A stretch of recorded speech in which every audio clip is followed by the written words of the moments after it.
ఒకటడుగులు వేసిన తల్లిగా విసిరేసిన ఈ దారి తప్పిన తల్లిని వదిలేయకు.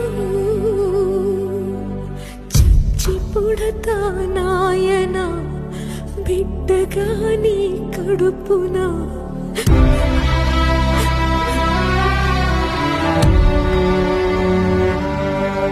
జరగనే జరగదు ఇక పైన పొరపాటు. నమ్మరా అమ్మని నీ మీద నా ఒట్టు. నల్లనివన్నీ నీళ్ళని తెల్లనివన్నీ పాలని అనుకున్నా కనుకే కుమిలిపోతున్నా. నేను చేసిన తప్పు